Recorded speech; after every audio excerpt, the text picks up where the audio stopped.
Thank you Jesus. जय मसीह की। हमारे प्रभु का धन्यवाद हो पिता परमेश्वर का, जो हमारे जीवन के सृजनहार, पालनहार और तारणहार परमेश्वर हैं। यिर्मयाह लिखते हैं विलाप गीत में कि प्रति भोर को उनकी करुणा नहीं हो जाती है। हम मिट नहीं गए, ये परमेश्वर की महाकरुणा का फल है और उनकी दया अमर है। हम ऐसे परमेश्वर की वंदना करते हैं, तारीफ करते हैं और राजाओं के राजा, प्रभुओं के प्रभु, हमारे प्रभु यीशु मसीह की हम जय जयकार करते हैं। तुर ही बजने वाली है, नरसिंगा फूंका जाने वाला है और यीशु आने वाले हैं। और हे पवित्र आत्मा, आप हम सभी की अगुवाई करें, हम सभी के हृदय को शांति से भर दें।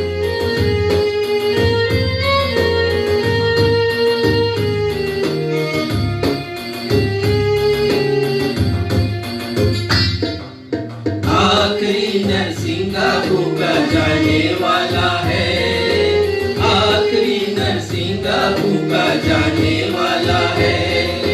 तेरा मेरा सबका यीशु आने वाला है, तेरा मेरा सबका यीशु आने वाला है। तू कहाँ होगा, कहाँ होगा तू? ये बहुत बड़ा प्रश्न है मेरे और आपके लिए। हम कहाँ होंगे? कहाँ होगा?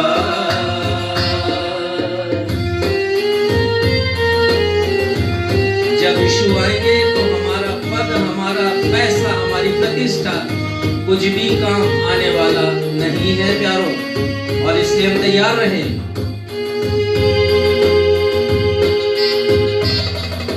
तेरी दौलत मेरी शोहरत काम ना आएगी, तेरी दौलत तेरी शोहरत काम ना आएगी।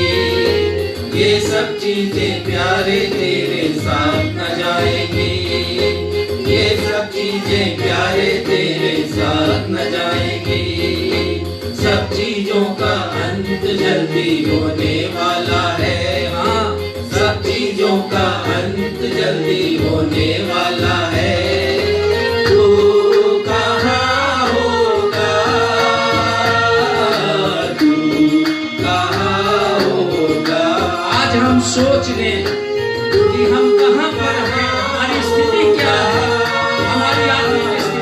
तू कहाँ होगा, तू कहाँ होगा, तू कहाँ होगा?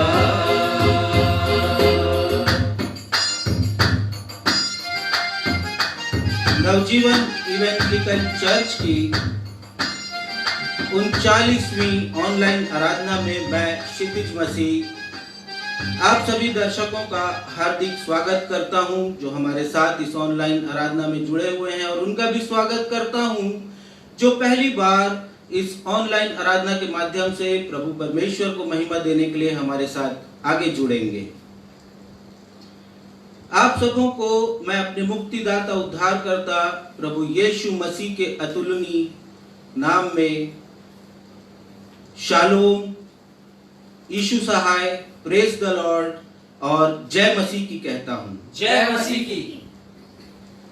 आइए आज की आराधना का प्रारंभ हम परमेश्वर पिता, परमेश्वर पुत्र और परमेश्वर पवित्र आत्मा के नाम से करें। हम सब कहें आमीन। आमीन।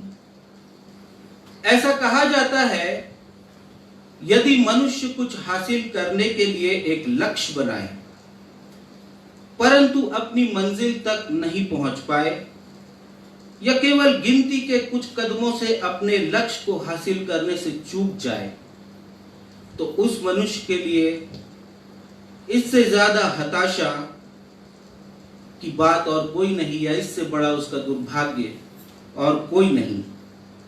जी हाँ भाई और बहनों, लक्ष्य को पाने के लिए कोताही बरतना, अपनी जिम्मेदारी से पलट जाना, आलस्य करना, लापरवाह हो जाना, मेहनत नहीं करना, लक्ष्य से भटक जाना, आज नहीं कल करने की भावना रखना, बहानेबाजी करना, मंजिल पाने की निश्चयता में कमी करना बहुत से लोगों को उनके लक्ष्य की प्राप्ति से दूर, बहुत दूर कर देता है। किसी ने कहा है, लक्ष्य कभी भी सरलता और सहजता से प्राप्त नहीं होता। लक्ष्य पाने के लिए दृढ़ निश्चय, दृढ़ संकल्प करना पड़ता है, दर्द सहना पड़ता है, पसीना बहाना पड़ता है, ठोकरें खानी पड़ती हैं और अपने आप का त्याग करना पड़ता है। एक छोटी सी कहानी मैं इसी संदर्भ में आपके समक्ष प्रस्तुत करूंगा। तंजानिया देश का जॉन स्टीफन अखबारी प्रसिद्ध मैराथन धावक था, जो लंबी रेस लगाता था, लंबी दौड़ दौड़ता था, कई किलोमीटर्स की। सन 1968 में मैक्सिको सिटी में आयोजित ओलंपिक में वो 42 किलोमीटर लंबी मैराथन दौड़ में हिस्सा लेने के लिए उपस्थित हुआ। बहुत अच्छा दौड़ रहा था, पर अंतिम रेखा, फिनिशिंग लाइन, जो उसका लक्ष्य था उसकी दौड़ का, उससे कुछ पहले उसके कदम लड़खड़ा गए, उसके पैरों में चोट आ गई, उसके पैरों में मोच आ गई और वो जख्मी हो गया।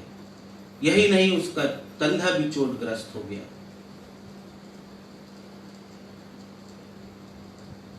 उसकी दौड़ की स्पीड, उसका वेग कम हो गया। ऐसा ही नहीं, पीड़ा में होते हुए जब लोगों ने उसे देखा तो उन्होंने कहा, ड्रॉप ले लो, छोड़ दो दौड़ना। परंतु वो दौड़ता रहा। अन्य धावक जो उसके साथ दौड़ रहे थे, एक एक करके उससे आगे बढ़ते रहे। जो धावक प्रथम आया, उससे 1 घंटे के पश्चात जॉन स्टीफन ने अपनी दौड़ पूरी की। वो उस फिनिशिंग लाइन तक पहुंचा। मेरे भाइयों और बहनों, जब उससे पूछा गया पत्रकारों के द्वारा रेस खत्म होने के पश्चात कि आप क्यों दौड़ते रहे, आपको इतना दर्द हो रहा था, आप इतनी पीड़ा में थे, उसके बाद भी आप दौड़ते रहे। आपसे कहा गया कि ड्रॉप ले लो, परंतु आपने ड्रॉप नहीं लिया। आप जानते थे कि आपको इसका कोई इनाम नहीं मिलेगा, कोई मेडल नहीं मिलेगा, आप अंतिम आएंगे, उसके बाद भी आप दौड़ते रहे। और जो जवाब जॉन स्टीफन अखबारी ने दिया, वो ओलंपिक इतिहास का आज तक का सर्वश्रेष्ठ वाक्य है। उन्होंने कहा कि मेरे देश ने मुझे इस दौड़ के लक्ष्य को प्राप्त करने के लिए भेजा था, दौड़ने के लिए भेजा था। इसलिए नहीं भेजा था कि मैं दौड़ प्रारंभ करूं और ड्रॉप ले लूं, अपनी दौड़ में असफल हो जाऊं। हाँ मेरे भाइयों और बहनों, प्रभु यीशु मसीह ने भी हमें स्वर्गीय जीवन हासिल करने के लिए एक लक्ष्य दिया है। क्या उस लक्ष्य को पाने की निश्चितता हमारे हृदय में है? हम उस लक्ष्य को पाने के लिए क्या कर रहे हैं? कहां हमारे अंदर कमी है? कहां हम लड़खड़ा रहे हैं? आज के वचनों के द्वारा, आज के संदेश के द्वारा हम इसे जानेंगे, जांचेंगे और परखेंगे। आइए हम सब मिलकर एक गीत गाएं जो हमें स्वर्गीय जीवन पाने की निश्चयता देता है। और इस गीत के शब्द हैं, हम विश्वास से एक देश देखते हैं जो इस पृथ्वी से है शोभायमान, वहां यीशु कर रहा तैयार मेरे, न सिर्फ मेरे परंतु हम सभी के लिए एक रहने का स्थान। जी हाँ भाई बहनों, हमारा ये विश्वास है कि हम एक दिन उस स्वर्गीय स्थान में जाएंगे। लेकिन क्या इस लक्ष्य की निश्चयता मेरे और आपके हृदय में है? और यदि नहीं है तो आज अवसर है, आइए हम इस गीत को गाएं। मसीह के संग्रह में 451 नंबर का गीत 451 हम विश्वास से एक देश देखते हैं। हम विश्वास से एक देश देखते हैं जो इस पृथ्वी से है शोभायमान। वहाँ यीशु कर रहा तैयार मेरे लिए एक रहने का स्थान। थोड़ी देर में वहाँ प्यारो जाके हम सब मिलेंगे। थोड़ी देर में वहाँ प्यारो जाके हम सब मिलेंगे।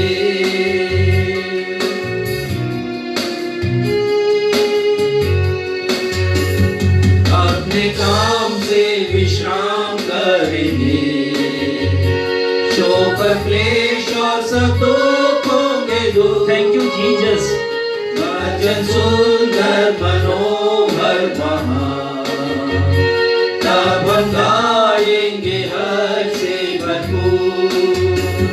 थोड़ी देर में वहाँ प्यारो जाके हम सब मिलेंगे। थोड़ी देर में वहाँ प्यारो जाके हम सब मिलेंगे।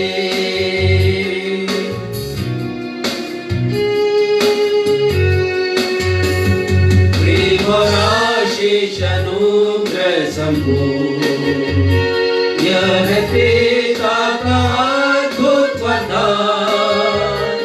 आनंद पूर्वक मन खोल के सदा हम तब करेंगे स्तुति तब। हाँ प्रभु, वो दिन सुहावना दिन होगा हम सभी के लिए, जब हम सब अपने लक्ष्य तक पहुंचेंगे।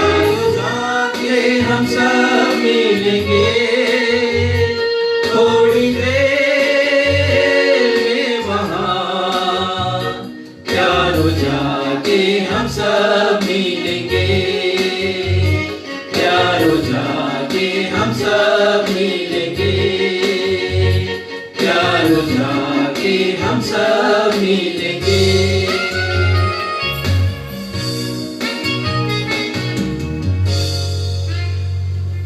उत्तरवादी पाठ के लिए हम पवित्र शास्त्र में से निकाल लेंगे भजन संहिता 39, उसका पद 1 से पद 13, साम 39 वर्स 1 to 13। और इसे पढ़ने में हमारी अगुवाई भाई सक्षम मसीह करेंगे। हम अपने स्थानों पर खड़े हो जाएंगे।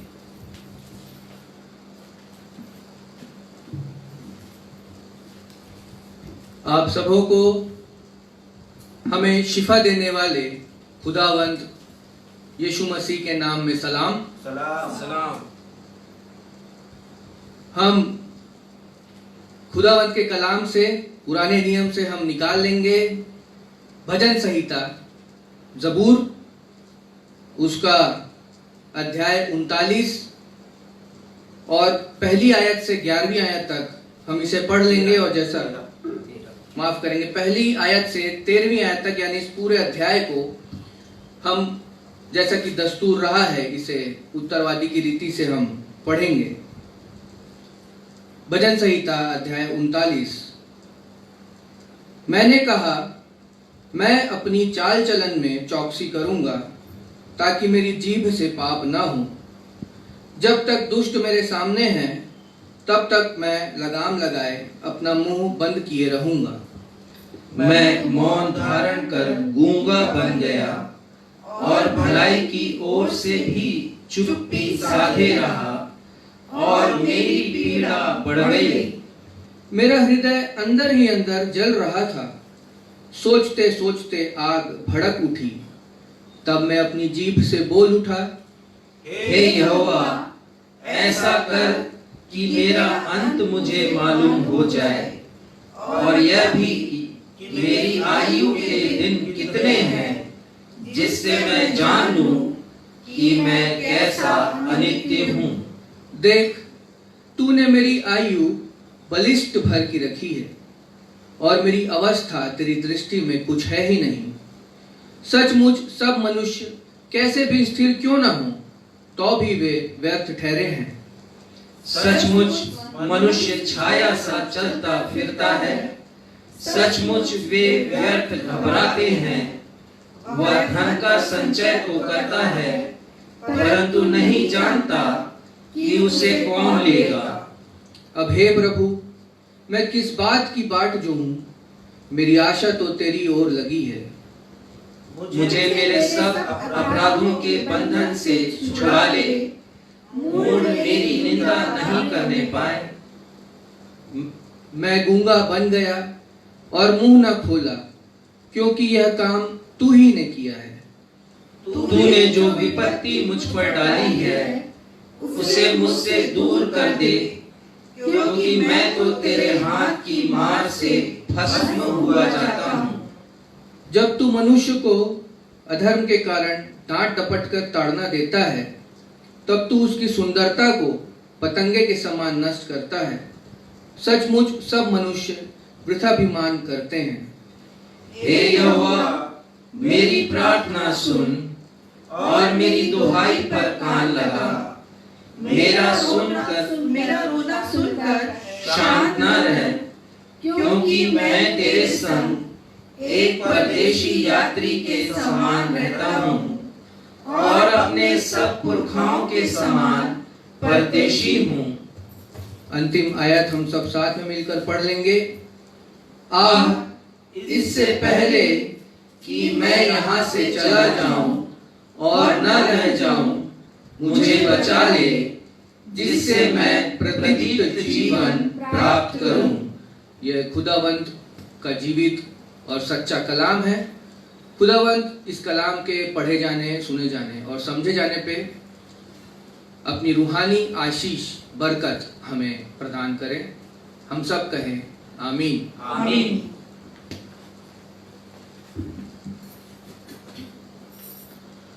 अब समय होगा कि हम अपने पास्टर इंचार्ज रेवरेंड राजेश मसीह से सूचनाएं सुन लेंगे और उसके पश्चात वे मध्यस्थता की प्रार्थना में हमारी अगुवाई करेंगे।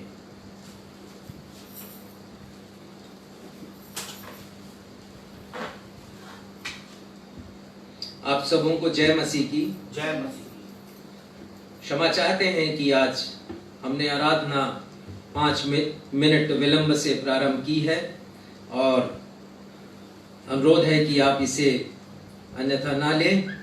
कुछ कारणवश हमने विलंब से प्रारंभ आज किया है। आज हमारी आराधना की 38वीं ऑनलाइन सभा है और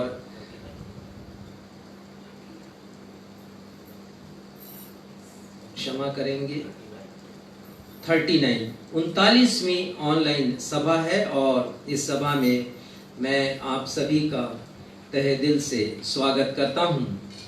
जैसा एक विचार मैं देता हूं आपको, प्रति सप्ताह इसके पहले की सूचनाएं दूं और आज मैं आपके सामने ये विचार रखना चाहता हूं। We need God more than ever. यह एक गीत है, आजकल बहुत पॉपुलर हो रहा है, लोकप्रिय हो रहा है। कोरोना के संक्रमण काल से और उसके बहुत बुरे दौर से ये मानवीय इतिहास गुजर रहा है। कल शाम तक का जो आंकड़ा है कोरोना वायरस के पैंडेमिक के कारण, वो आंकड़ा इस प्रकार है कि अभी तक पूरे विश्व में 3,30,00,000 लोग संक्रमित हुए हैं इसके प्रकोप में। हमारे देश में लगातार यह आंकड़ा बढ़ता चला जा रहा है। हमने 60 लाख के आंकड़े को, फिगर को कल क्रॉस कर दिया। मृतकों की संख्या यदि विश्व में 10 लाख तक पहुंची है तो बहुत शीघ्र हमारे देश में भी ऐसा अनुमान है कि ये संख्या 1 लाख के पार हो जाएगी। हमारे प्रदेश छत्तीसगढ़ की भी हालत अच्छी नहीं है। प्रारंभ में इसकी बहुत अच्छी स्थिति थी, लेकिन शनै शनै इसकी स्थिति में परिवर्तन होता गया और स्थिति बहुत विकराल होती गई। कल तक की जानकारी के अनुसार हमारे प्रदेश में 1 लाख लोग कोरोना वायरस के संक्रमण के शिकार हैं। 800 लोगों की मृत्यु भी अभी तक हो चुकी है। जो विचार है वो ये है कि we need God more than ever, we need God more than anything now. हम परमेश्वर को चाहते हैं, परमेश्वर की जरूरत है हमें। इतनी जरूरत विश्व को और कभी नहीं हुई, क्योंकि इसके पहले के इतिहास में इतनी प्रगति नहीं हुई थी।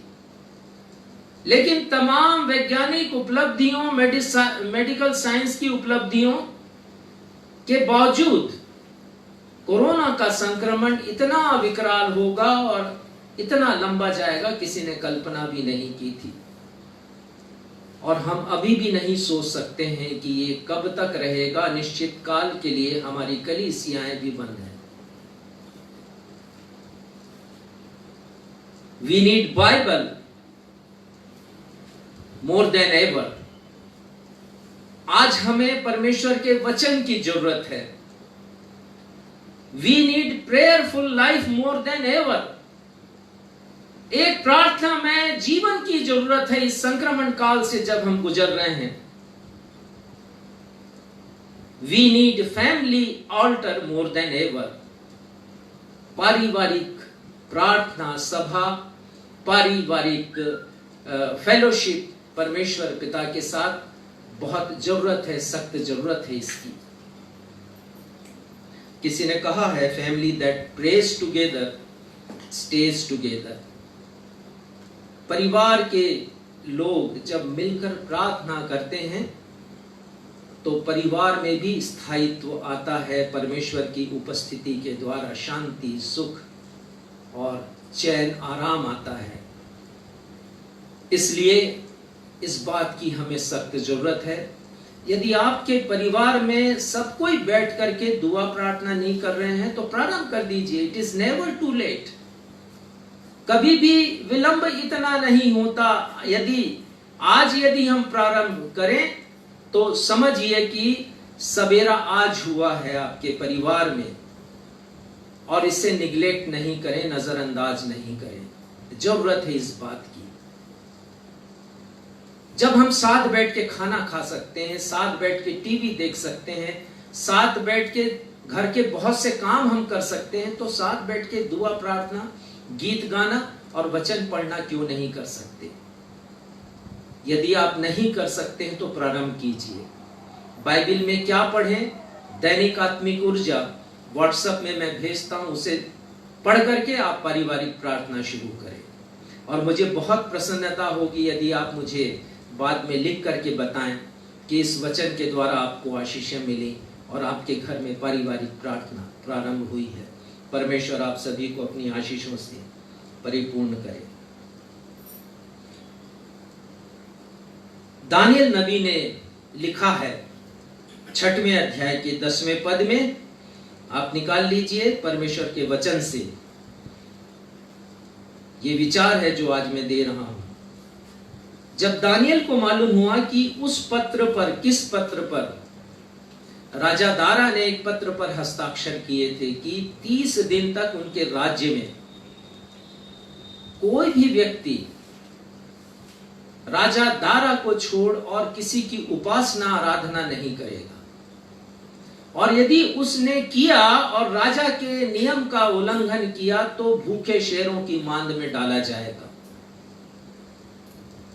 दानिएल जो राजा दारा के राज्य में बड़ा अधिपति था, गवर्नर था, उच्च पद पर आसीन व्यक्ति था और राजा दारा का राइट हैंड था, उसके विरोध में बहुत से लोग थे, ईर्ष्या रखते थे। वो नहीं चाहते थे कि दानिएल अपने परमेश्वर की, जीवित परमेश्वर की, यहोवा की आराधना करे, और इसीलिए उन्होंने षड्यंत्र किया दानिएल के खिलाफ और ये राजाज्ञा निकाली। तो जैसे ही दानियल को मालूम हुआ कि उस पत्र पर राजा दारा ने हस्ताक्षर कर दिया है, तो लिखा है कि वो अपने घर में गया, जिसकी उपरोटी कोठरी की खिड़कियां यरूशलेम के समक्ष खुली रहती थीं, और अपनी रीति के अनुसार जैसा वह दिन में 3 बार अपने परमेश्वर के सामने घुटने बैठकर प्रार्थना और धन्यवाद करता था, वैसा ही तब भी करता रहा। भूखे शेरों का और उसकी मांद में जाने का कोई डर नहीं दानियल को। जैसा वो करता था वैसा करता रहा। कोरोना के संक्रमण काल से हम गुजर रहे हैं, क्यों ना हम उस आदत को सुधार ले जो वर्षों पूर्व हम किया करते थे लेकिन बंद है अभी। दानियल से शिक्षा ले। दानियल के समान कठिन परिस्थिति में तो मैं और आप नहीं है, लेकिन दानियल के बारे में लिखा जैसा वो करता था वैसा वो करता रहा, वो डरा नहीं। अंततः वो शेर की मांद में डाला भी गया, लेकिन हम सब जानते हैं कि किस प्रकार परमेश्वर ने उसे बचाया। और एक बड़ी गवाही, राजा दारा कहता मैंने जान लिया कि दानियल का परमेश्वर जीवित परमेश्वर है। जय मसीह की। मैं आप सभी को धन्यवाद देता हूं कि वचन के द्वारा आप सब आशीषित हो रहे हैं, आपकी प्रतिक्रियाओं से जाहिर हो रहा है। आप सभी को थैंक्स हृदय की गहराइयों से, और निवेदन है कि आप YouTube सब्सक्राइब कीजिए, लाइक कीजिए, कमेंट कीजिए, दूसरों के साथ शेयर भी कीजिए। मैं नहीं चाहता कि मेरा प्रचार हो या मेरी कलीसिया का प्रचार हो, मैं तो चाहता हूं कि जिस निष्ठा और ईमानदारी के साथ हम आराधना करते, परमेश्वर के वचन का प्रचार करते, वो प्रचार विश्व में हर जगह पर जाए।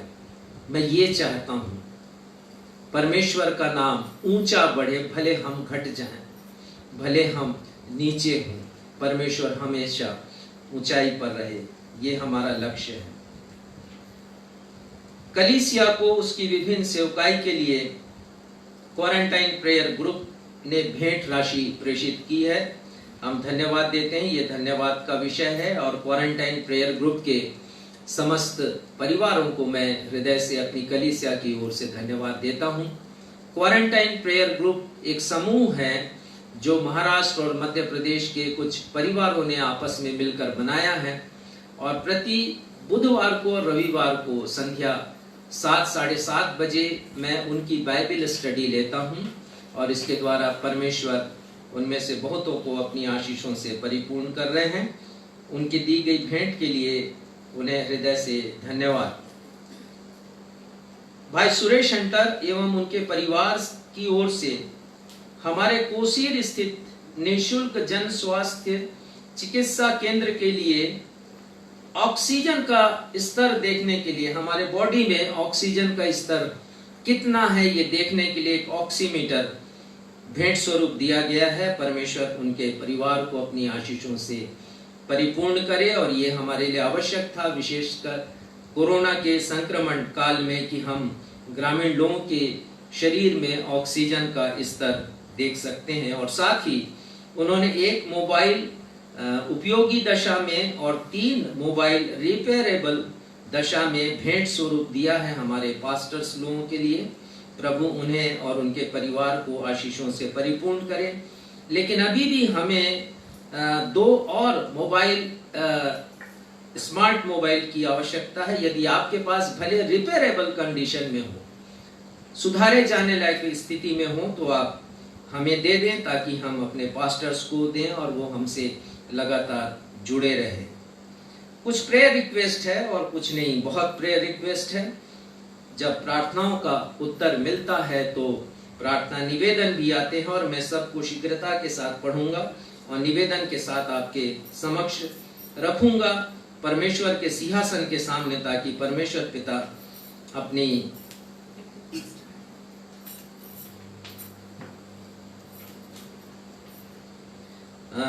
दुआओं में इन्हें याद कर सके। धन्यवाद का एक और विषय है कि पास्टर प्रदीप मसीह के नाती और भाई सैमुअल मसीह के बेटे जीनू यानी मोजेस मसीह ने अपने जन्मदिन को मनाया पिछले सप्ताह, और जन्मदिन की खुशी में कलीसिया को भेंट की राशि भेजी है। परमेश्वर पिता उन्हें उनके बाल्यकाल से लेकर के आगे तक अपनी आशीषों से परिपूर्ण करे। प्रार्थना निवेदन इस प्रकार है। मिस्टर विकास डेनियल के लिए प्रार्थना करें। उनका स्वास्थ्य कुछ दिनों से ठीक नहीं है, उन्होंने अनुरोध किया है। प्रार्थना करें मिसेस सरोज आनंद के लिए, उनकी सुरक्षित यात्रा हो। वो दुबई में हैं काफी महीनों से और यहाँ आना चाहती हैं अपने बेटे के पास, लेकिन कुछ अड़चन है हवाई यात्रा में और क्वारंटाइन का भी कुछ इशू है। तो प्रार्थना करें कि ये सब समस्या हमारे परमेश्वर पिता के नाम से जाती रहे। हम प्रार्थना करें मिसेस मीना विलियम के लिए। इन्हें हाई फीवर है और शरीर में घाव भी है। एक प्रेयर रिक्वेस्ट आया है, बहुत स्पष्ट तो नहीं है, लेकिन जितना मैंने समझा वो मैं परमेश्वर के सिंहासन के समक्ष उसे रखता हूँ। प्रार्थना करेंगे मिसेस शीला मसीह के परिवार के लिए। विगत दिनों वो कोविड-19 से पीड़ित थी और उनकी मृत्यु हुई 24 सितंबर को।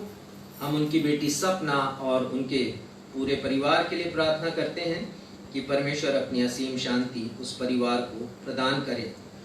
हम अपने एक भाई शिवरी नारायण के श्री दाऊ जी यादव के लिए प्रार्थना करते हैं। उनका जमीन संबंधी विवाद है और उनके विवाद को हम परमेश्वर के समक्ष रखते हैं। काफी दिनों से वो उनका शोषण हो रहा है, उनकी जमीन दबा ली गई है षड्यंत्र करके, और प्रार्थना करें कि परमेश्वर रिलीज कर सकें अपनी दया से, उनको जमीन वापस मिल सके, ऐसी दया उनके जीवन पर करें।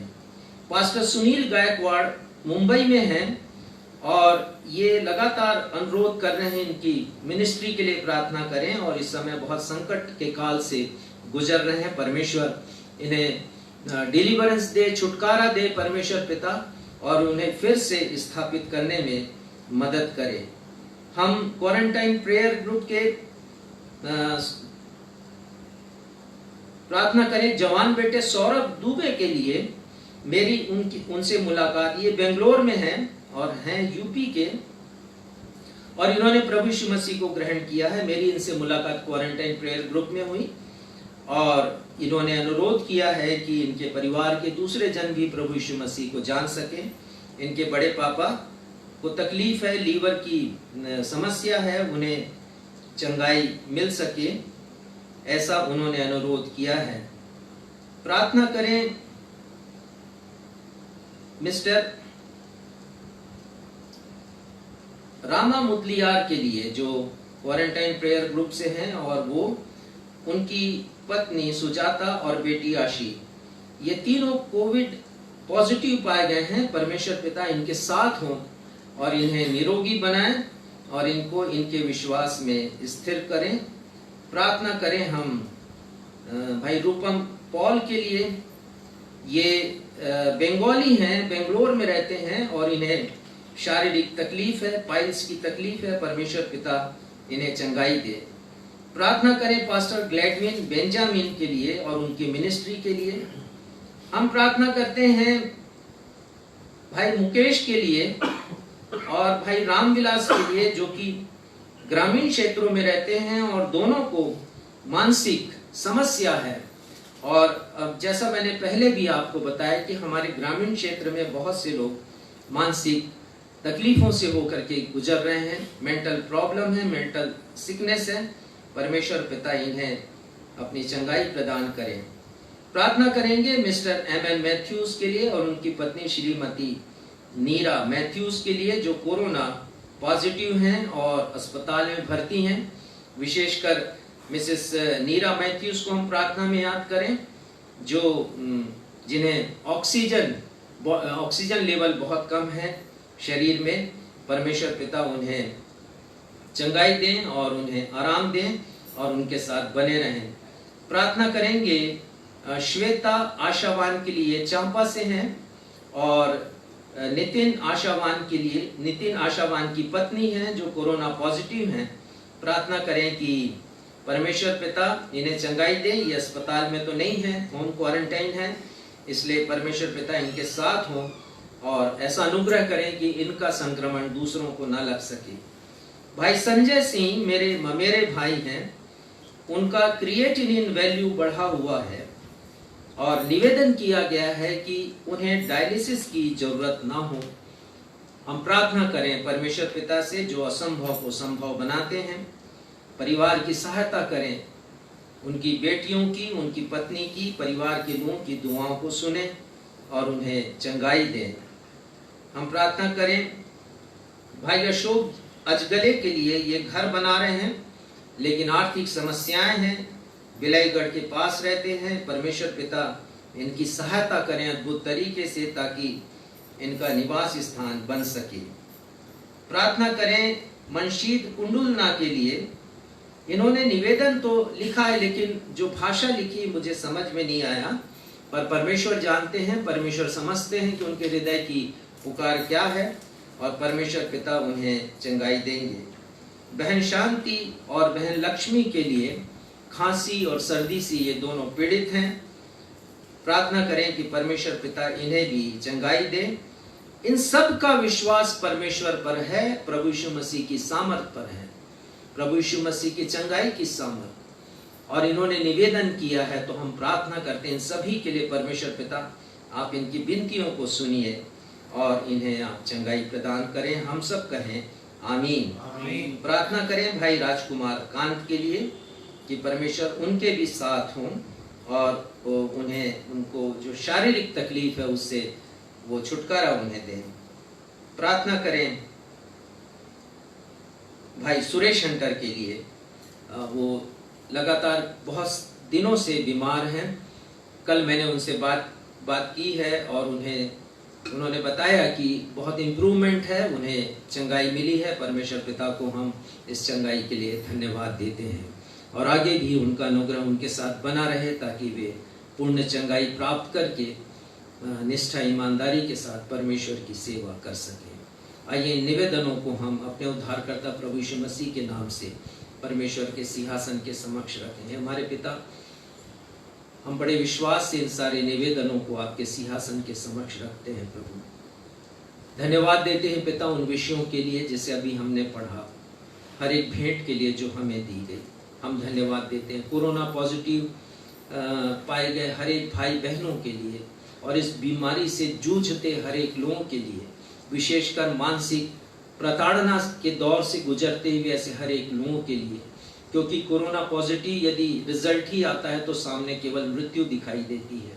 प्रार्थना करते हैं पिता कि प्रभु यीशु मसीह का क्रूस उन्हें शांति प्रदान करें और प्रभु यीशु मसीह की खाली कब्र उन्हें आशा प्रदान करे प्रभु, और वो विजयी हो, वो जयवंत हो, बीमारी के ऊपर जय प्राप्त करके भले चंगे होकर आपको धन्यवाद देते हुए अपने अपने घरों को जा सके, ऐसा अनुग्रह दीजिए। जो लोग शोकित हैं उनके परिवार में आप शांति दीजिए प्रभु। अनेक अन्य जो निवेदन हमने पढ़े हैं, प्रार्थना करते हैं पिता कि उन पर भी आपकी दया की दृष्टि हो।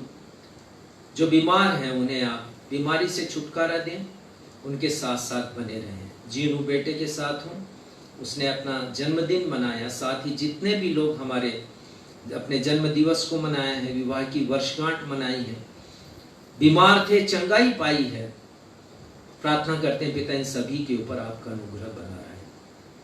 आपको धन्यवाद देते हुए इस निवेदन को आपके बेटे हमारे मुक्तिदाता प्रभु यीशु के नाम से मांगते हैं, सुनिए और कबूल कीजिए, आमीन। साथ ही आप सभी से अनुरोध है कि हमारी कलीसिया की आवश्यकताओं के लिए, यदि आप अपने बर्थडे को सेलिब्रेट करते हैं या एनिवर्सरी को सेलिब्रेट करते हैं या बीमारी से आपको चंगाई मिली या कोई और खुशी का कारण है आपके पास और आप धन्यवादी हृदय प्रकट करना चाहते हैं, तो आप अवश्य कर सकते हैं। आपका एक एक पाई हमारी कलीसिया के द्वारा परमेश्वर के नाम की महिमा के लिए खर्च किया जाता है और आगे भी किया जाता रहेगा। Thank you so much.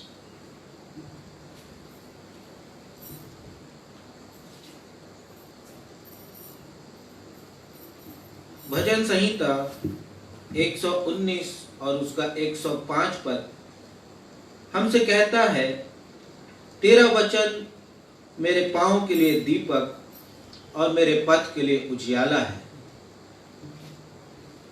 पांव के लिए दीपक और पथ के लिए उजियाला, जब संसार अंधकार में डूबता जा रहा है।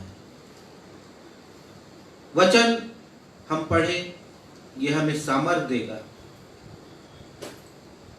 इसका उजियाला हमें प्रभु यीशु मसीह के उद्धार की ओर ले जाएगा और अनंत जीवन का हमारा पथ प्रशस्त करेगा। तो आइए अब हम अपने परमेश्वर पिता के जीवित वचनों से आलोकित हों। पहला पाठ जो पाया जाता है अय्यूब, उसका 19वां अध्याय पद 25 से पद 27। अय्यूब 19वां अध्याय पद 25 से पद 27, और इसे पढ़ने में हमारी अगुवाई श्रीमती बीना मसीह करेंगी। दूसरा पाठ जो पाया जाता है रोमियो, उसका 2 अध्याय पद 3 से पद 5।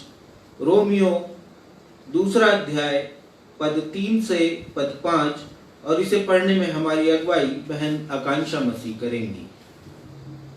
पहला पाठ अय्यूब 19 25 से 27।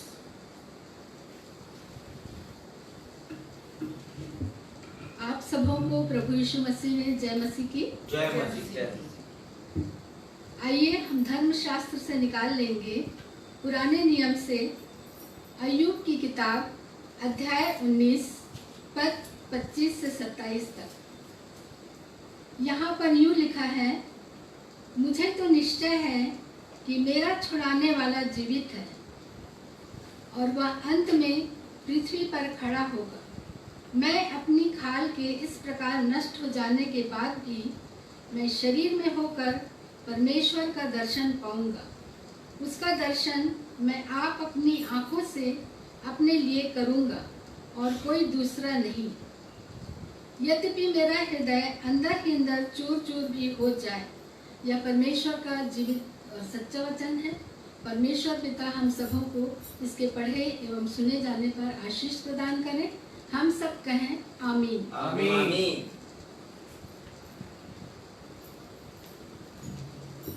Praise the Lord. Praise the Lord. मैं आप लोगों के सामने पढ़ लूंगी रोमियो अध्याय 2 उसके पद 3 से लेकर 5 तक।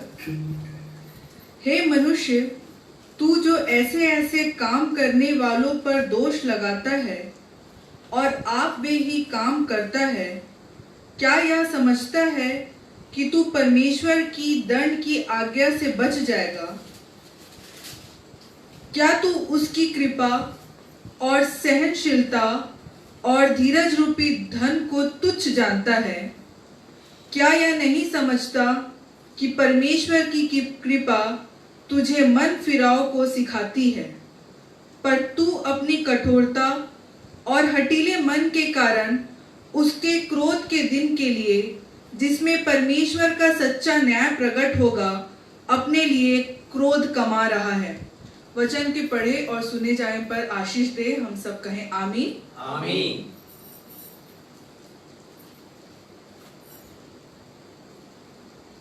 सुसमाचार पाठ के लिए हम सभी अपने स्थानों पर खड़े हो जाएंगे। आज का सुसमाचार का पाठ जो पाया जाता है मत्ती रचित सुसमाचार, उसका 5वां अध्याय पद 43 से 45। मत्ती 5 43 से 45, और इसे पढ़ने में हमारी अगुवाई हमारे पासवान महोदय करेंगे।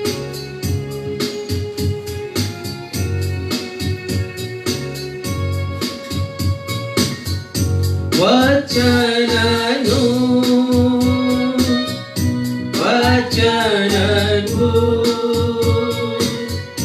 मंगल सुसमाचार, वचननु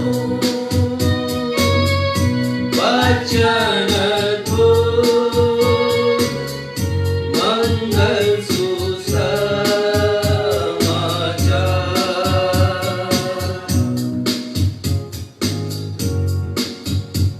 आज का सुसमाचार का पाठ मत्ती रचित सुसमाचार उसका 5वां अध्याय और पद 43 से लेके पद 45 तक।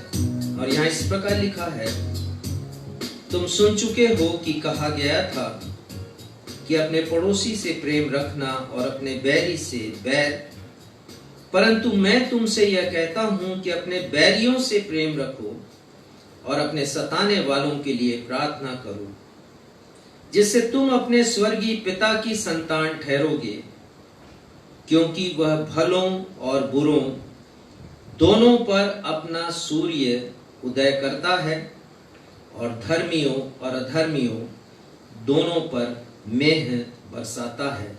ये प्रभु यीशु ख्रिस्ट का सुसमाचार है। हे प्रभु यीशु ख्रिस्ट, आपके नाम की महिमा हो, हम सब कहें आमीन। आमीन।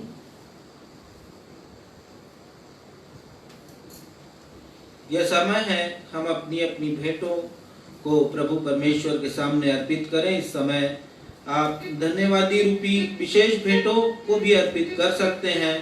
इस अवसर पर आइए हम सब मिलकर गीत गाएं। प्रभु परमेश्वर, तू कितना भला है, तेरी भलाई सदा की है।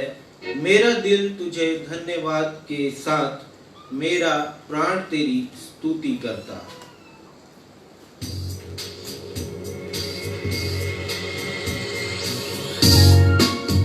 हम परमेश्वर की भलाई और परमेश्वर की कृपा के बारे में आज अध्ययन करेंगे।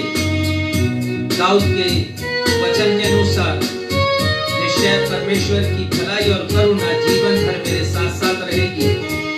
बाइबल का परमेश्वर भला परमेश्वर है। आइए उस भले परमेश्वर को उनकी भलाइयों के लिए धन्यवाद दें।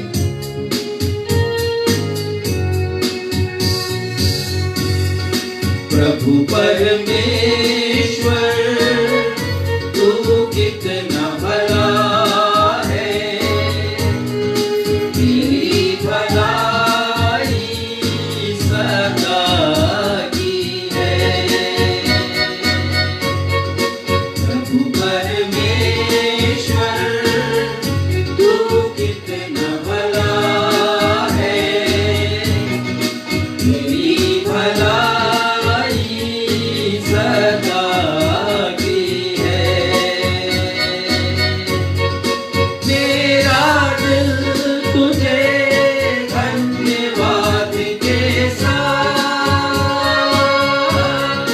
मेरा प्राण तेरी स्तुति करता। मेरा दिल तुझे धन्यवाद के साथ, मेरा प्राण तेरी स्तुति करता। प्रभु परमेश्वर, तू कितना भला है, तेरी भलाई सदा की है। तेरी भलाई सदा की है। तेरी भलाई सदा की है। इन भेंटों के लिए धन्यवाद की प्रार्थना हमारे पासवान महोदय रेवरेंड राजेश मसीह करेंगे।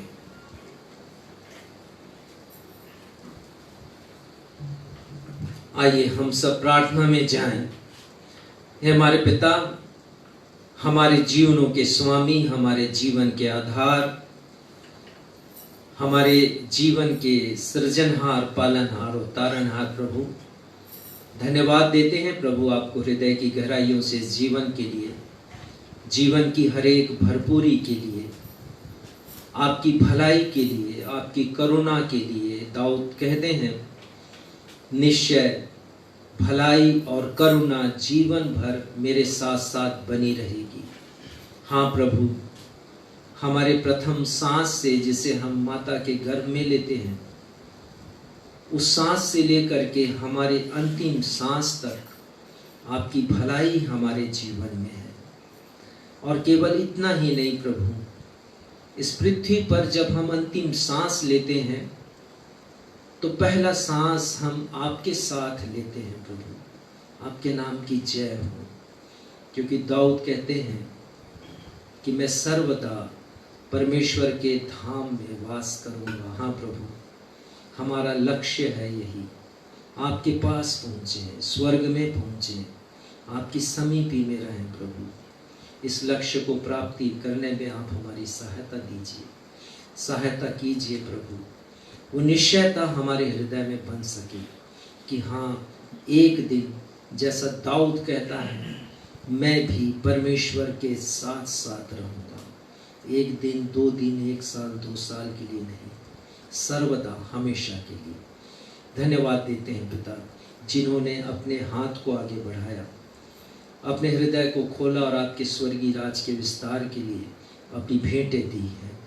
चाहे इस कलीसिया में आज के दिन या फिर अपने अपने घरों में जो लोग बैठे हैं और वो अपनी भेंटें दे रहे हैं प्रभु, आप उनके ऊपर कृपा कीजिए। अपनी भलाई को, अपनी करुणा को, अपनी दया को, अपनी कोमलता को उनके ऊपर भी प्रकट कीजिए प्रभु। हर एक के साथ होइए। जिन्हें बीमारी से चंगाई मिली, हम धन्यवाद देते हैं प्रभु।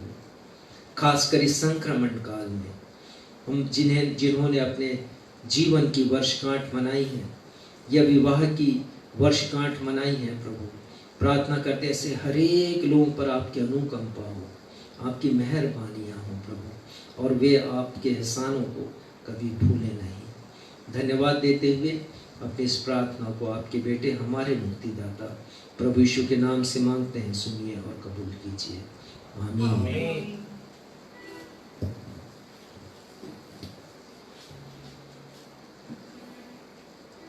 संदेश की तैयारी में हम एक गीत गा लेंगे। यह गीत बहुतों के लिए नया हो सकता है और बहुतों ने इसे सुना होगा, पहले भी गाया होगा। आप हमारे साथ गा सकते हैं। हम यीशु के संग एक दिन स्वर्ग जाएंगे, पिता को देखेंगे और धन्य हो जाएंगे।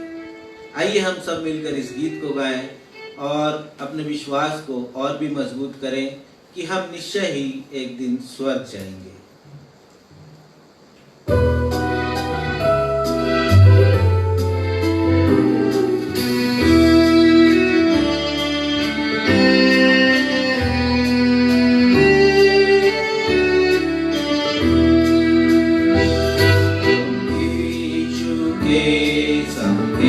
स्वर्ग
जाएंगे।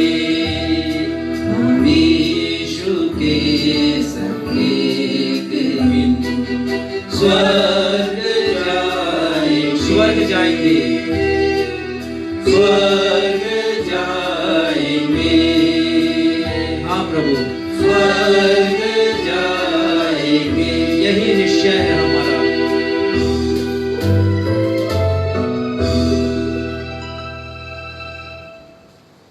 बीते 6 हफ्तों से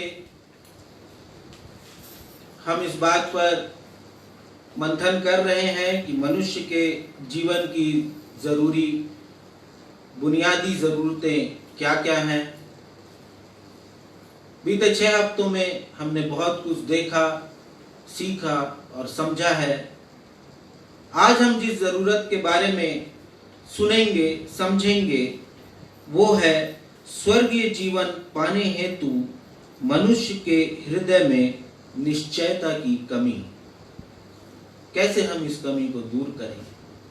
आइए आज के इस संदेश में हम सुन लेंगे अपने पासवान रेवरेंड राजेश मसीह के द्वारा।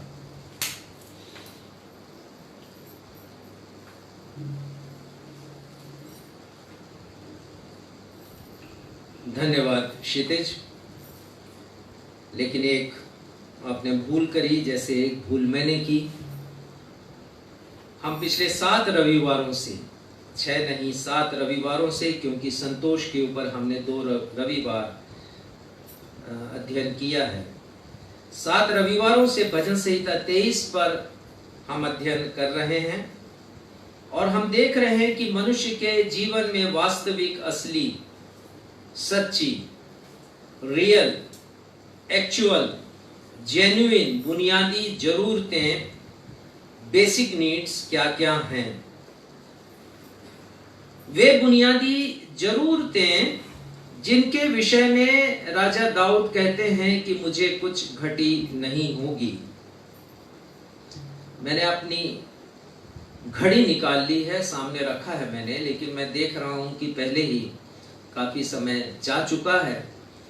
तो इसलिए यदि कुछ विलंब होता है आराधना में तो आप रुके रहिएगा और मिस नहीं कीजिएगा। आखिर वे वास्तविक, असली, सच्ची कमी क्या है जिनकी जरूरत मनुष्य के जीवन में बुनियादी या मूलभूत रूप से होती है। भजन 23 में जो जरूरतें बताई गई हैं या मनुष्य के जीवन में जो कमियां बताई गई हैं, उसकी एक प्रायोरिटी है और वो प्रायोरिटी दाऊद ने नहीं बनाई है। वो तो पवित्र आत्मा से उभारे जाकर, जैसा पवित्र आत्मा कहते थे उनको, वो लिखता जाता था और पवित्र आत्मा परमेश्वर की बातों को लिखा करते थे। तो ये जो प्रायोरिटी है दाऊद ने नहीं बनाई है, उसके दिमाग की उपज नहीं है, ये परमेश्वर ने बनाई है ये प्रायोरिटी।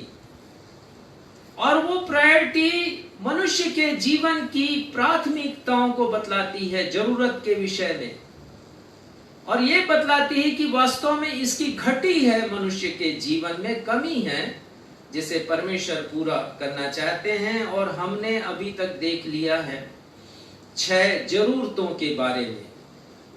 तो हम विस्तार से नहीं जाएंगे क्योंकि पिछले अनेक समय से मैं उनको रिपीट भी करता रहा हूं, आपके सामने रखता आया हूं कि आपको याद हो जाए। लेकिन प्रायोरिटी मैं बताऊंगा कि पहली प्रायोरिटी है मनुष्य के जीवन में सच्चे नेतृत्वकर्ता की। ये पहली जरूरत है इंसान की, और वो नेतृत्वकर्ता कोई और नहीं, प्रभु यीशु मसीह है। पहली जरूरत मनुष्य के लिए, चाहे वो किसी भी देश में क्यों ना हो, चाहे वो गरीब हो, अमीर हो, चाहे वो कोई भी क्यों ना हो, चाहे एक अपने देश का बड़ा अगुवा भी क्यों ना हो, सर्वोच्च व्यक्ति भी क्यों ना, उसे जरूरत है प्रभु यीशु मसीह की।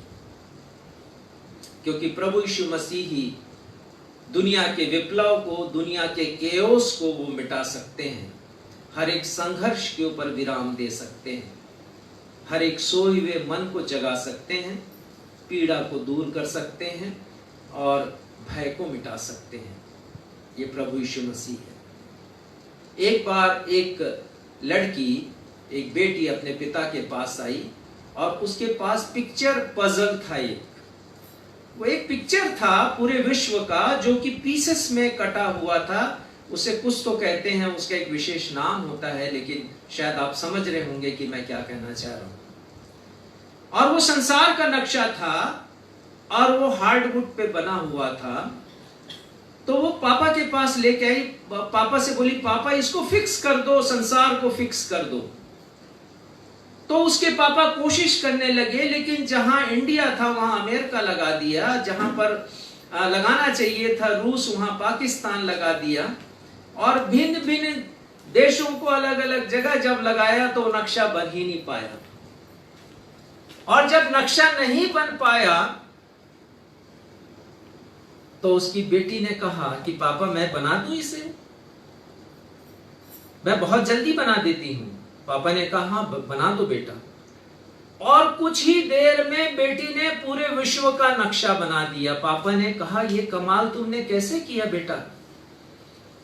बेटी ने कहा कि पापा दरअसल ये विश्व के नक्शे के पीछे प्रभु यीशु मसीह की तस्वीर है।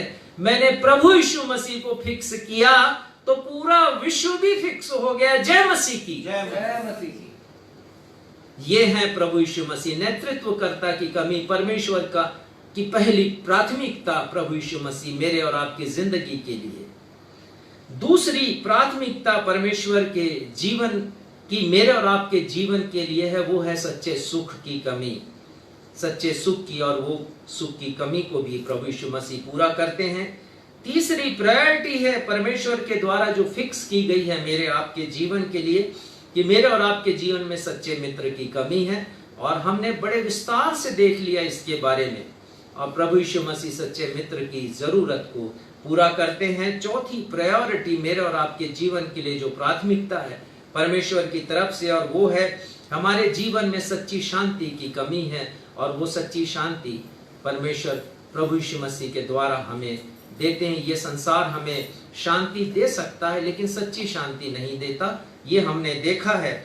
हम देखते हैं पांचवी प्रायोरिटी जो परमेश्वर पिता हमारे लिए फिक्स करते हैं भजन संहिता 23 में। और वो कहते हैं कि हमारी हर एक भौतिक आवश्यकताओं को, जिसमें हमारी रोजी रोटी है, जिसमें कपड़ा है, वस्त्र है, जिसमें हमारा मकान है, हमारी भौतिक आवश्यकता है जो इंसानी जिंदगी के लिए बहुत जरूरी है, परमेश्वर पिता वो देते हैं। अब जरा सोचिए, यदि वो जरूरत मैं और आप बनाते इस प्रायोरिटी को, तो सबसे प्रथम स्थान यहाँ पर हम रखते।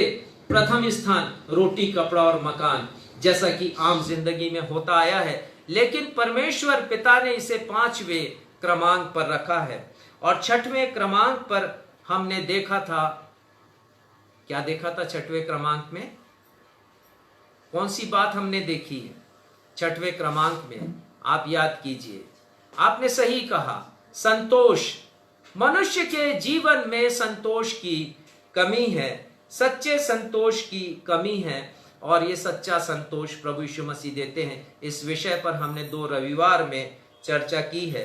और आज हम अध्ययन करेंगे मनुष्य के जीवन की 7वीं और अंतिम जरूरत, और या हम उसे कमी कह सकते हैं जिसकी जरूरत है मनुष्य को, और वो है मनुष्य के हृदय में स्वर्गीय जीवन पाने हेतु निश्चयता की कमी। हमारे जीवन में इस बात की कमी है, हम सर्टेन नहीं इस बात के लिए कि हम वास्तव में स्वर्ग जाएंगे। यह निश्चयता हमारे जीवन में नहीं है, इसकी कमी है मनुष्य के जीवन में। वो निश्चय नहीं है उसके हृदय में इस बात का कि वो स्वर्ग जाएगा या नहीं जाएगा। दाऊद कहते हैं, और मैं यहोवा के धाम में सदा सर्वदा वास करूंगा। निकाल के पढ़िए भजन संहिता उसका 23वां अध्याय और उसका 6वां पद। निश्चय भलाई और करुणा जीवन भर मेरे साथ साथ बनी रहेगी, और मैं यहोवा के धाम में सर्वदा वास करूंगा। दाऊद कहते हैं, मैं यहोवा के धाम में सर्वदा वास करूंगा। लेकिन जब हम इस पंक्ति को पढ़ते हैं जो भजन संहिता 23 की अंतिम पंक्ति है, तो हमें लगता है कि कुछ छूट रहा है और जो छूट रहा है वो भी बहुत महत्वपूर्ण है। और यदि हम इसके लास्ट बट वन पंक्ति को पढ़ें, अंतिम पंक्ति से पहले वाली पंक्ति को, तो वहां पर लिखा है, निश्चय भलाई और करुणा जीवन भर मेरे साथ साथ बनी रहेगी। यह भी बहुत महत्वपूर्ण है मेरे और आपके जीवन के लिए, परमेश्वर की भलाई और परमेश्वर की करुणा। यदि हम देखें भजन संहिता 23:6 को एज ए होल, पूर्ण रूप से यदि हम देखें, तो यहां पर राजा दाऊद दो जीवन की बात करते हैं, पृथ्वी का जीवन और स्वर्ग का जीवन। पृथ्वी के जीवन के लिए वो कहते हैं, निश्चय भलाई और करुणा जीवन भर मेरे साथ साथ बनी रहेगी। और स्वर्गीय जीवन के बारे में वो कहते हैं, और मैं यहोवा के धाम में सदा सर्वदा वास करूंगा। अर्थात परमेश्वर की सुरक्षा, परमेश्वर का प्रोटेक्शन और परमेश्वर की देखभाल, परमेश्वर का केयर जीवन के साथ भी है और इस जीवन के बाद भी है। जीवन के साथ जब तक हम इस पृथ्वी में हैं, जब तक हम अंतिम सांस ना ले, पहली सांस से लेके अंतिम सांस तक परमेश्वर की करुणा, परमेश्वर की भलाई मेरे और आपके जीवन में वास करती है। और जीवन के बाद भी स्वर्गीय जीवन में परमेश्वर पिता वादा करते हैं हमसे एक निवास स्थान देने का। और बाइबल में पृथ्वी के जीवन की और स्वर्गीय जीवन की तुलना की गई है, और यह बताया गया है कि पृथ्वी का जीवन छोटा है, पृथ्वी का हमारा जीवन सीमित है। मैं इसके विस्तार पर नहीं जाऊंगा आज, लेकिन आप समझ सकते हैं कि बहुत से जगह, अनेक स्थलों में लिखा है, मनुष्य का जीवन वाष्प के समान है, मनुष्य का जीवन छाया के समान है, किसी फूल के समान है। मनुष्य का जीवन सुबह खिलता है, जो सुंदरता बिखेरता है, लेकिन शाम को मुरझा जाता है। पर स्वर्गीय जीवन अनंत है, स्वर्गीय जीवन असीमित भी है। हमारी कल्पना, हमारी बुद्धि, हमारी सोचने की क्षमता से कहीं परे स्वर्गीय जीवन है, जिसे परमेश्वर पिता ने मुझे और आपको देने का वादा किया है। पृथ्वी के जीवन में हम दुख, पीड़ा, रोग, शोक, चिंता और समस्याओं को देखते हैं, लेकिन स्वर्गीय जीवन में आनंद है। स्वर्गीय जीवन अश्रु रहित है, आंसू नहीं है वहां पर। स्वर्गीय जीवन रोग रहित है, किसी भी प्रकार की बीमारी नहीं है वहां पर। स्वर्गीय जीवन चिंता रहित है। मनुष्य की हर एक समस्याएं और चिंताएं जो पृथ्वी की है, उनको पृथ्वी पर छोड़ के ही मनुष्य स्वर्ग में जाता है। तीसरी बात है पृथ्वी के जीवन की, कि परमेश्वर हमारे लिए अदृश्य हैं, परमेश्वर हमारे लिए अनंत में निवास करते हैं। लेकिन स्वर्गीय जीवन में परमेश्वर की संगति है, परमेश्वर की समीपता है, परमेश्वर दृश्य है वहां पर, आंखों के सामने है परमेश्वर वहां पर। स्वर्गीय जीवन पूर्णतया सुरक्षित है और पृथ्वी का जीवन असुरक्षित है। हम जानते हैं, कोई नहीं जानता था कि कोरोना वायरस किसे कहते हैं, कोई नहीं जानता था कोविड-19 बीमारी किस पक्षी का नाम है। हम कितने असुरक्षित हो गए हैं, और वैज्ञानिक कहते हैं आने वाले दिन और भी कठिन है मनुष्य के लिए, क्योंकि हो सकता है इससे भी तीक्ष्ण वायरस, खतरनाक वायरस इस पृथ्वी पर और उसके लोगों पर आक्रमण करे। दो बातों को हम देखेंगे, जैसा मैंने बताया, पृथ्वी का जीवन और स्वर्गीय जीवन। पृथ्वी के जीवन की बात करता है राजा दाऊद भजन संहिता 23 के 6वें पद के पहली पंक्ति में, और वो कहते हैं कि निश्चय भलाई और करुणा जीवन भर मेरे साथ साथ बनी रहेगी। जिस शब्द का वो इस्तेमाल करता है यहां पर, उसके ऊपर आप ध्यान दें, निश्चय। उसे निश्चयता है इस बात की कि परमेश्वर की भलाई और परमेश्वर की करुणा उसके जीवन में उसके साथ साथ बनी रहेगी। इस बात का उसे एश्योरेंस है, इस बात की सर्टेनिटी है उसको कि परमेश्वर की करुणा और उसकी भलाई उसके साथ साथ बनी रहेगी। भलाई, अंग्रेजी में इसके लिए जो शब्द आया वो है goodness. Surely goodness and mercy, करुणा के लिए मर्सी शब्द आया है और ये लिखा है कि surely goodness and mercy follow me all the way of my life. मेरे जीवन भर मेरे साथ साथ बनी रहेगी। गुडनेस के लिए या भलाई के लिए जो हिब्रू भाषा का शब्द है वो है टोहबे, टोहबे, और इसका मतलब है गुड थिंग्स, अच्छी बातें।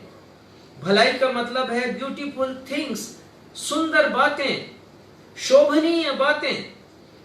भलाई का मतलब है बेस्ट थिंग्स, श्रेष्ठ बातें जो परमेश्वर हमारे जीवन में करते हैं, शोभनीय बातें जो हमारे जीवन में वो करते हैं, ये भलाई है परमेश्वर की। अच्छी बातें जो परमेश्वर हमारे जीवन में करते हैं। और तोहबे का एक अर्थ ये भी है चीयरफुल थिंग्स, आनंददायक बातें, और उसका एक अर्थ ये है ईजफुल थिंग्स, जिसका मतलब है आरामदायक बातें। ये सब भलाइयां परमेश्वर मेरे और आपके जीवन में करते हैं।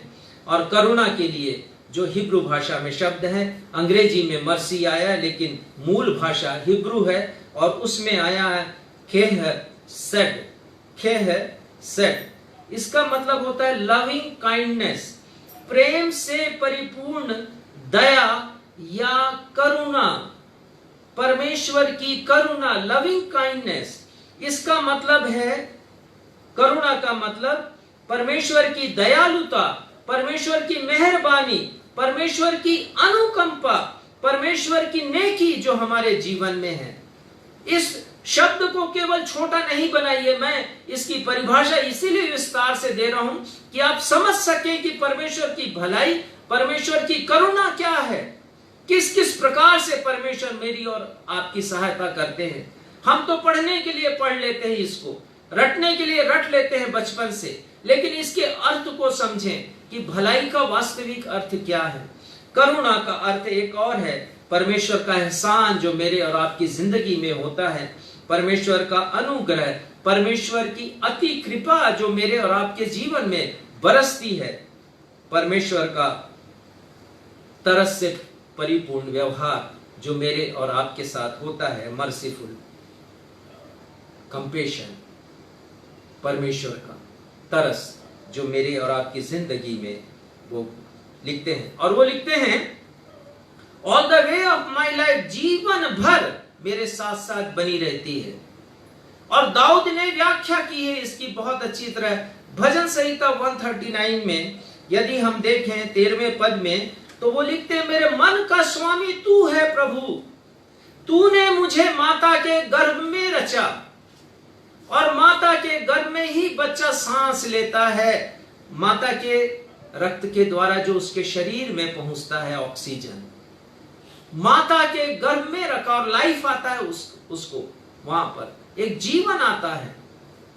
वहां से लेके अंतिम सांस तक परमेश्वर की भलाई और करुणा यदि दाऊद के साथ है, वो लिखते हैं कि निश्चय है, तो ये निश्चय मुझे और आपको भी होना चाहिए कि भलाई और करुणा जीवन भर मेरे साथ साथ बनी रहती है और बनी रहेगी अंतिम सांस तक। राजा दाऊद लिखते हैं भजन संहिता 63 के 3 पद में, क्योंकि तेरी करुणा जीवन से भी उत्तम है, परमेश्वर की दया, परमेश्वर की कृपा जीवन से भी उत्तम है, मैं तेरी प्रशंसा करूंगा। और 63 के 4 पद में वो लिखते हैं, इसी प्रकार मैं जीवन भर तुझे धन्य कहता रहूंगा और तेरा नाम लेकर अपना हाथ उठाऊंगा। परमेश्वर की करुणा, परमेश्वर की दया इतनी अपार है मेरे और आपके जीवन में, लेकिन हम कभी कभी देखते हैं कि हाथ उठाने में भी हमको दर्द होता है। दाऊद लिखते हैं कि मैं अपना हाथ उठाऊंगा, जय जयकार करूंगा।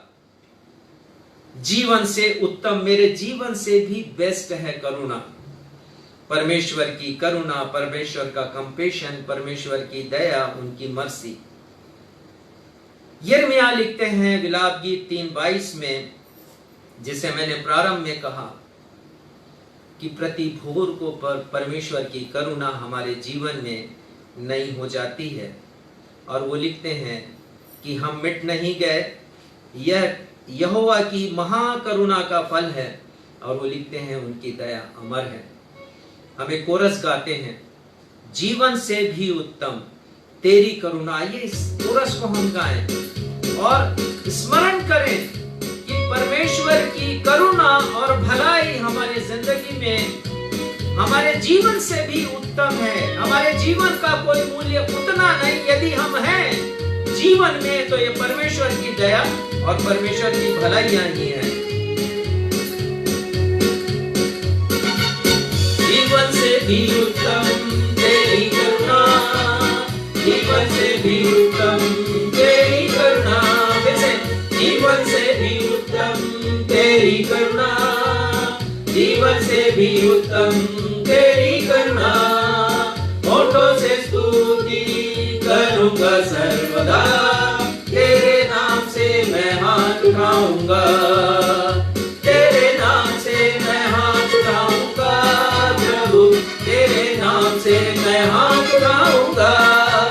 होठों से स्तुति करूंगा सर्वदा, तेरे नाम से मैं हाथ उठाऊंगा, तेरे नाम से मैं हाथ उठाऊंगा, तेरे नाम से मैं हाथ उठाऊंगा।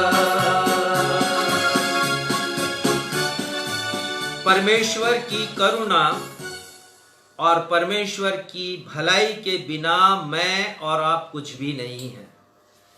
We are nothing without his mercy and without his goodness. मैं और आप एक पल भी जिंदा नहीं रह सकते। जरा कल्पना कीजिए कुछ अदृश्य गुणों की परमेश्वर के विषय में आपके सामने मैं रखना चाहता हूं एक प्रश्न के रूप में। यदि पृथ्वी अपनी धुरी पर रुक जाए, घूमना बंद कर दे पृथ्वी, तो क्या होगा?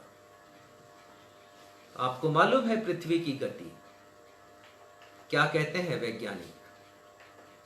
30 किलोमीटर प्रति सेकंड के रफ्तार से रिवॉल्यूशन होता है पृथ्वी का। एक वर्ष में 67,000 मील का चक्कर लगाती है पृथ्वी। लेकिन यदि यह पृथ्वी घूमना बंद कर दे तो क्या हो? एक प्रश्न और, यदि सूर्य अपना प्रकाश देना एक दिन के लिए बंद कर दे, एक दिन के लिए, आपको मालूम क्या होगा इस पृथ्वी के ऊपर?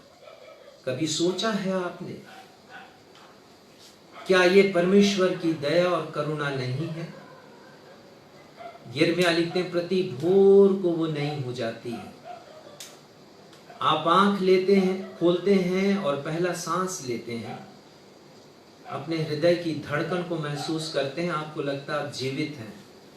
आपका कुछ किया हुआ काम है कि ये परमेश्वर की मेहरबानी, एहसान है जो हमारे जीवन में है। सूर्य यदि एक दिन के लिए प्रकाश देना बंद कर दे तो कोरोना वायरस से भी घातक वायरस इस पृथ्वी पर जन्म ले लेंगे। अनेकों काम करता है। मेरे पास समय नहीं है कि मैं बता सकूं कि सूर्य से हमें क्या क्या मिलता है और वो कितना मूल्यवान है। यदि वृक्ष ऑक्सीजन का उत्पादन बंद कर दे तो क्या हो? कभी आपने सोचा? यदि हवा का प्रवाह रुक जाए इस पृथ्वी के ऊपर और बादल यहां से वहां नहीं जा पाए, कभी सोचा आपने कि क्या हो? यदि चंद्रमा से कोई धूमकेतु, कोई उल्का पिंड या कॉमेट टकरा जाए आपने सोचा कभी क्या हाल होगा मेरा और आपका? यदि भूकंप आ जाए, सुनामी आ जाए समुद्र के भीतर, कभी सोचा आपने क्या हाल होगा मेरा और आपका? धरती पर तबाही मच जाएगी। जब कोरोना वायरस की तबाही को हम संभाल नहीं पा रहे हैं, तब तो सोच नहीं सकते कि क्या होगा। यह है परमेश्वर की भलाइयां और परमेश्वर की करुणा। सुसमाचार का पाठ हमने पढ़ा, मत्ती 5:45। लिखा है कि परमेश्वर धर्मी और दुष्ट दोनों पर अपना सूर्य उदय करते हैं। परमेश्वर की ये करुणा है, ये दया है, और दुष्ट कोई और मत समझिए। क्या मेरी और में आपकी जिंदगी में हम दुख नहीं देते परमेश्वर को, पीड़ा नहीं पहुंचाते, लेकिन उनकी दया है, उनकी भलाई है, करुणा है, मेरे और आपके जीवन की प्रति सुबह सूर्य को उदय करते हैं, मेरे और आपके ऊपर एक नया दिन दिखाते हैं। लिखा है कि दोनों पर सूर्य उदय करते, दोनों पर मेह बरसाते हैं। हमारे लिए पृथ्वी के रिवॉल्यूशन को बना करके रखते हैं। हवा का प्रवाह कभी रुकता नहीं, सूर्य कभी अपनी गर्मी रोकता नहीं, बिखेरता है अपने प्रकाश को। चंद्रमा से कोई कॉमेट टकराता नहीं, परमेश्वर की कृपा है। भूकंप से वो हमको बचा कर रखते हैं। प्रभु की प्रार्थना हम सब कहते हैं, जैसे आपकी इच्छा स्वर्ग में पूरी होती है, वैसे ही पृथ्वी पर भी पूरी हो जाए। परमेश्वर पूरी करते हैं, न सिर्फ स्वर्ग में अपनी इच्छा, लेकिन पृथ्वी पर भी पूरी करते हैं कि वे मेरे और आपके ऊपर अपनी भलाइयों को प्रकट करते हैं, अपने करुणा की बरसात किया करते हैं। और ये सब परमेश्वर मुफ्त में देते हैं।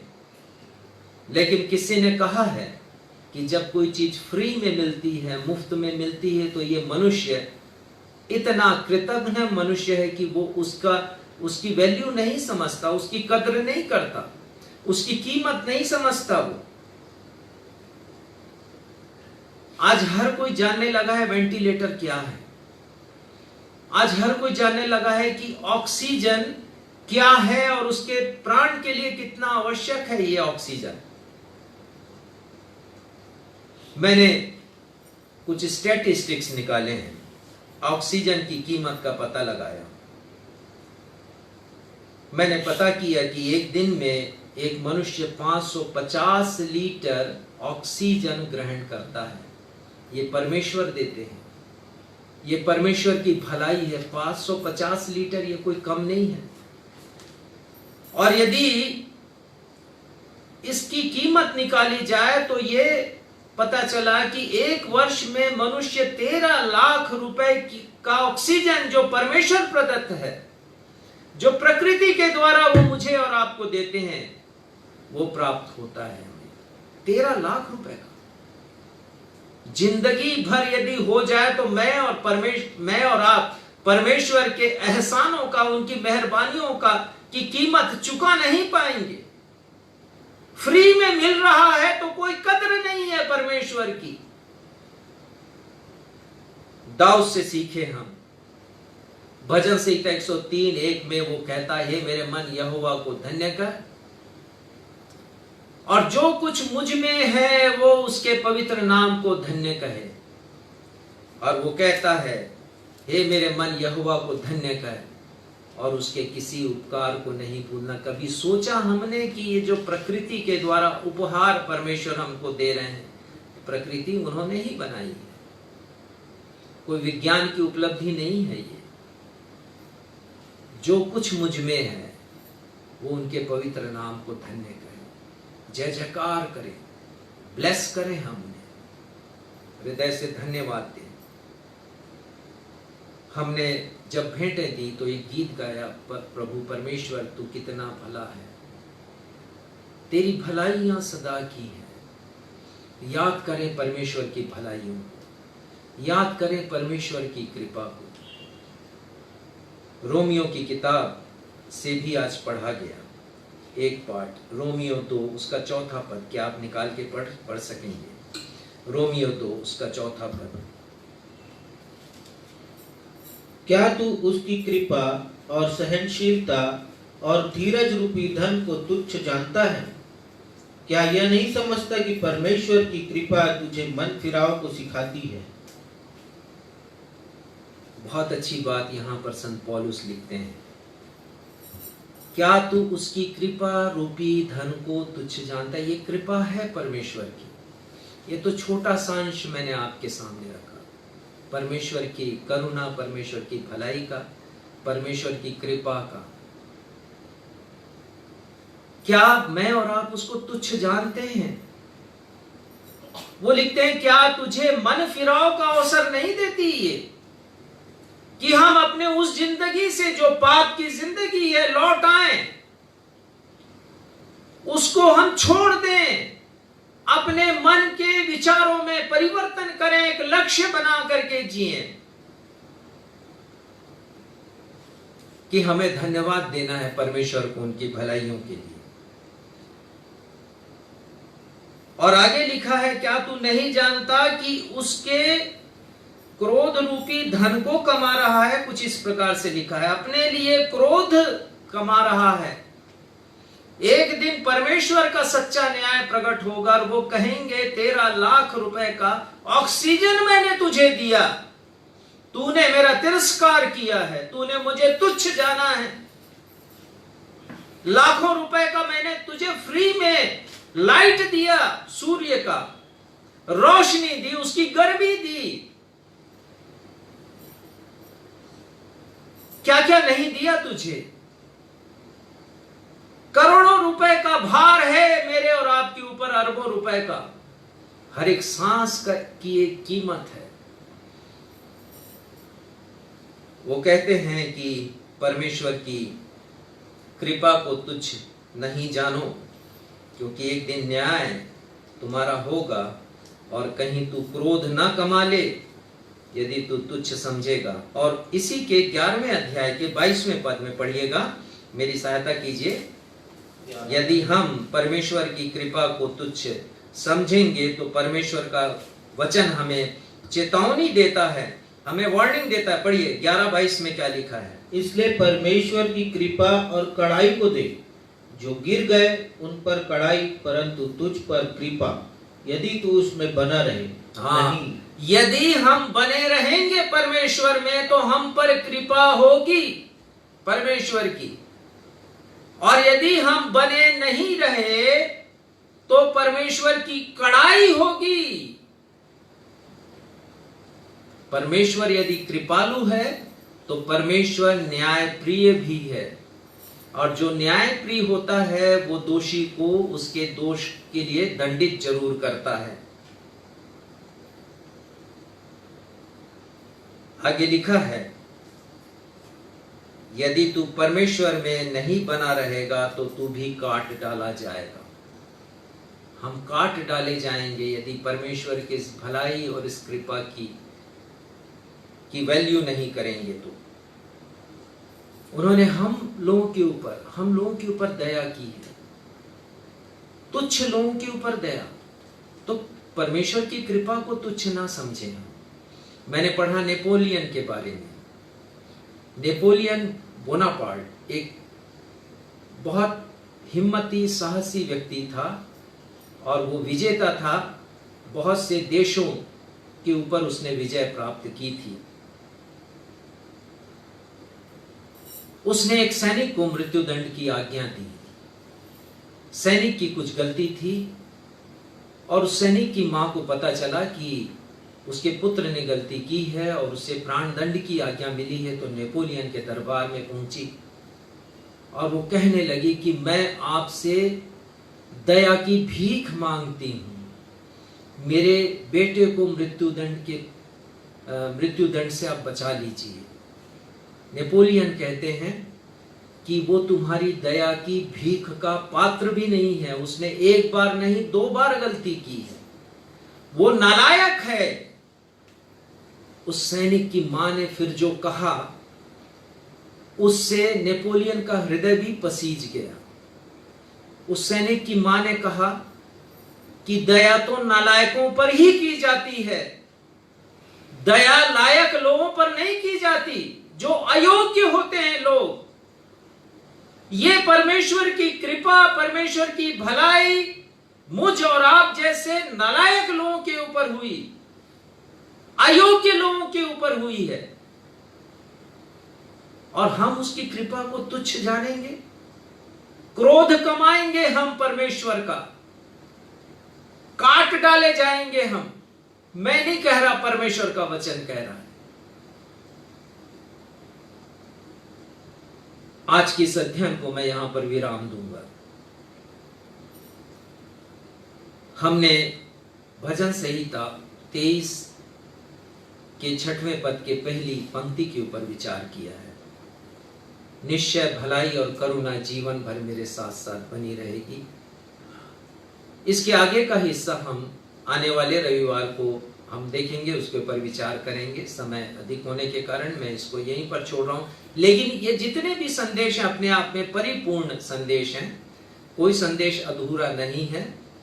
इसलिए एक नया प्रारंभ भी हम करेंगे आने वाले सप्ताह, और उसके पश्चात हम एक और नए विषय की ओर जाएंगे, और वो विषय होगा प्रभु यीशु मसीह का रूपांतरण, ट्रांसफिगरेशन ऑफ जीसस क्राइस्ट। हम देखेंगे इसके बारे में, और पुनरुत्थान की बहुत सी बातों को हम समझेंगे। आइए हम सब अपने स्थानों पर खड़े हो जाएं, हम प्रार्थना करें, और उसके बाद प्रभु की प्रार्थना आशीष से आज की सभा को हम समाप्त करें। हे हमारे पिता, हम आपको धन्यवाद देते हैं पिता, आज के अध्ययन में आपने हमारी सहायता की। दाऊद के इस स्टेटमेंट के ऊपर हमने विचार किया, उसके इस कथन के ऊपर हमने विचार किया, जिसे उसने पवित्र आत्मा की सहायता से लिखा कि निश्चय भलाई और करुणा जीवन भर मेरे साथ साथ बनी रहेगी। हाँ प्रभु, आपकी भलाई, आपकी करुणा हमारे साथ जीवन भर बनी रहती है। बात केवल यही है कि हम उस पर दृष्टि लगाएं, हम विचार करें प्रभु, आपकी भलाइयों को और आपकी करुणा को, दया को हम कहां कहां पाते हैं, किस किस जगह हम पाते हैं प्रभु। अपने जीवन में आपको धन्यवाद दें हमारे स्वामी। आज के अध्ययन में आपने जो हमारी सहायता की है, उसके लिए हम आपको धन्यवाद देते हैं प्रभु। आगे भी आप हमारी सहायता करें। अपने उद्धारकर्ता प्रभु यीशु मसीह के नाम से जो स्रोत हैं आपकी भलाइयों के और आपकी दया और कृपा मेहरबानियों की, उनके नाम से हम अपनी इस प्रार्थना को मांगते हैं। सुनिए और कबूल कीजिए। आमीन। प्रभु की प्रार्थना हम सब कहें। हे हमारे पिता, आप जो स्वर्ग में हैं, आपका नाम पवित्र माना जाए, आपका राज्य आए, आपकी इच्छा जैसे स्वर्ग में पूरी होती है वैसे पृथ्वी पर भी हुई हो। हमारे दिन भर की रोटी आज हमें दीजिए, और जैसे हमने अपने अपराधियों को क्षमा किया वैसे हमारे अपराधों को क्षमा कीजिए, और हमें परीक्षा में नहीं लाइए बल्कि बुराई से बचाइए, क्योंकि राज्य, पराक्रम और महिमा सदा आपके हैं। आमीन। अब हमारे द्वैत पिता परमेश्वर का प्रेम, हमारे उद्धारकर्ता प्रभु यीशु मसीह का अनुग्रह और शांतिदायक पवित्र आत्मा की सहभागिता हम में से हर एक के साथ अब से लेकर के हमारे उद्धारकर्ता प्रभु यीशु मसीह के दूसरे आगमन तक हमेशा होती रहे। आमीन। आमीन। जय मसीह की जय।